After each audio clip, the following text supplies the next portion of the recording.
এখন থেকে আপনি চেয়ারম্যান সার্টিফিকেট, নাগরিকত্ব সার্টিফিকেট ঘরে বসে মোবাইল দিয়ে বের করতে পারবেন। হয়ে গেছে, এখন ঘরে বসেই সার্টিফিকেট ডাউনলোড করা যায়। পৌরসভা কিংবা ইউনিয়ন পরিষদে গিয়ে ঘুরতে হবে না। জাস্ট আপনাকে প্রথমে গুগল থেকে প্রিয় টপিক লিখে সার্চ করে দিতে হবে, তারপর এটা ওপেন করে নেবেন।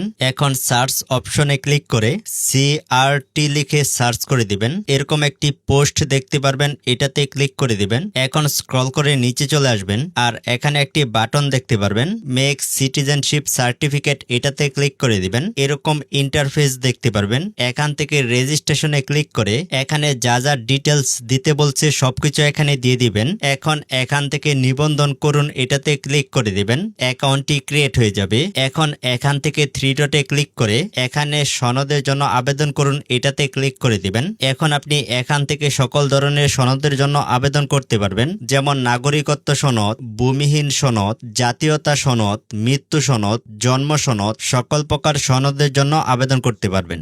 জাস্ট আপনার যেই সনদটি প্রয়োজন ওইটাতে ক্লিক করে এখানে আপনার নাম, ঠিকানা এবং ডিটেলস গুলো দিয়ে দিবেন। তারপর এখান থেকে সংরক্ষণ করুন, এটাতে ক্লিক করলেই আপনার মোবাইলের সনদটি ডাউনলোড হয়ে যাবে। এখন এটা আপনি 5-10 টাকা দিয়ে প্রিন্ট আউট করে চেয়ারম্যান অফিস থেকে একটি স্বাক্ষর নিয়ে নিলেই হবে। আপনাকে আর এক্সট্রা টাকা খরচ করে অনলাইন থেকে বের করতে হবে না। তো ভিডিওটি খুবই গুরুত্বপূর্ণ, আপনার ফ্রেন্ডকেও শেয়ার করে দিতে পারেন।